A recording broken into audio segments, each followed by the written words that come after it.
परमहंस भगवान श्री पुंडलिक महाराजांची थोरवी वर्णण्यासाठी स्वामी भास्करानंद सरस्वती कोल्हापूर लिखित पुंडलिका भेटी या स्मरणिकेची मदत घेऊन चरित्रकथा तुटक्या शब्दात थोडक्यात श्री पुंडलिक चरणी समर्पित आहे।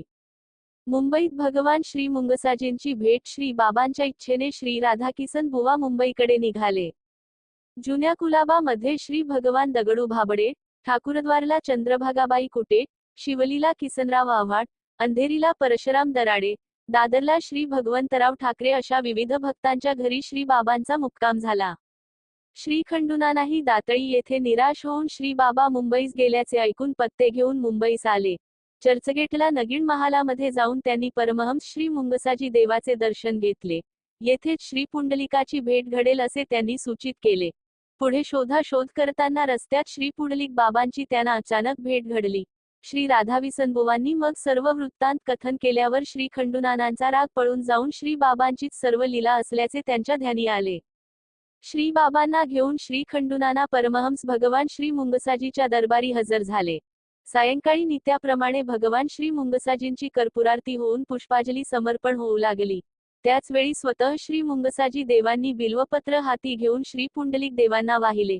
आर्वीचे सद्भक्त श्री अण्णाजी मुळे यांनी ते बिल्वपत्र फार जपून ठेवले होते।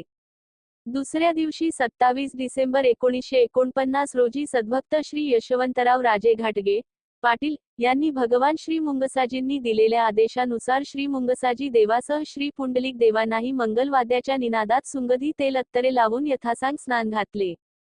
नवीन कफनी शाली समर्पून पुष्पहारांनी सुशोभित करून मंगल तिलक अक्षदा वाहून आरती केली गेली।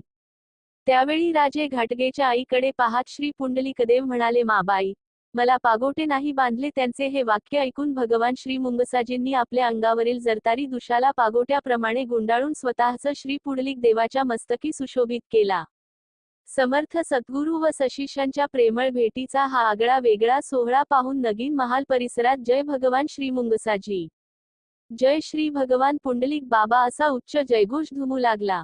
दुसऱ्या दिवशी श्री मुंगसाजी देवांची परवानगी मिळाल्यावर श्री खंडूनाना पूज्य श्री पुंडलिकबाबांना घेऊन श्री अण्णाजी मुळे, श्री राधाकिसन बुवा वगैरे भक्तासह गोरेगावी परतले। गावी आल्यावर श्री राधाकिसन बुवा खिशात तपासून पाहतात तर प्रवासासाठी निघाल्यावेळी होते तितकेच फक्त 3.5 रुपये त्यांचे कडे निघाले। अशा प्रमाणे आम्ही व्यवस्था करू हे श्री बाबांचे बोल त्यांना तंतोतंत पटले। गावोगावी लोकांनी दान दक्षिणा देऊन जमलेले पैसे तेथेच प्रवास वगैरे सत्कार्यात खर्चून परत पहिल्या इतकेच पैसे उरले। अशी होती श्री बाबांची किमया। शेगावी श्री गजानन दरबारी स्वागत 20 डिसेंबर 1949 मध्ये मुंबईतून गोरेगावी येताना वाटेत श्री भगवान पुंडलिकबाबा शेगावला उतरले होते। त्यावेळी शेगावच्या श्री गजानन महाराज संस्थानमध्ये व्यवस्थापन कमिटीमधील एक प्रमुख सद्भक्त श्री सुखदेव पाटील यांना श्री भगवान परमहंस मुंगसाजी महाराजांच्या खांद्यावर बसून पूज्य श्री पुंडलिकबाबा शेगावी येत असल्याचे दृश्य दिसून श्री मुंगसाजी महाराजांनी, श्री पुंडलिक बाबा माझेच स्वरूप आहे, त्यांचे चांगले स्वागत कर असे सांगितल्याचा दृष्टांत झाला होता। त्यानुसार पूज्य श्री पुंडलिक देवाची स्वारी शेगावी आलेली पाहताच त्यांनी मोठ्या श्रद्धा भक्तीने त्यांचे स्वागत करून मनोभावे स्नान घालून यथोचित पूजार्चा केली, नैवेद्य समर्पण केला। श्री पाटील यांच्या या संत पूजनात संस्थानचे इतर सहकारी व भक्तगणही भाविकतेने सहभागी झाले होते। अशा प्रकारे समाधीत बसलेल्या श्री समर्थ गजानन बाबांनीच प्रेरणा देऊन आपल्या दरबारी पूज्य श्री पुंडलिक बाबांचे स्वागत घडवून सर्व संतांचे आंतरिक एकत्व सहजपणेच दाखवून दिले। शेगावाहून पूज्य श्री बाबा नागझिरीला पूज्य संत श्री गोमाजी महाराज संस्थान मध्ये आले। येथे चालू असलेल्या नामसप्ताहामध्ये वारकरी संप्रदायातील ज्येष्ठ भप श्री धुंडा महाराज यांचे हरिकीर्तन सुरू होते। पूज्य श्री बाबांचे आगमन घडताच येथेही व्यवस्थापक व भक्तमंडळींनी त्यांचा मनोभावे आदर सत्कार करून यथोचित पूजन केले।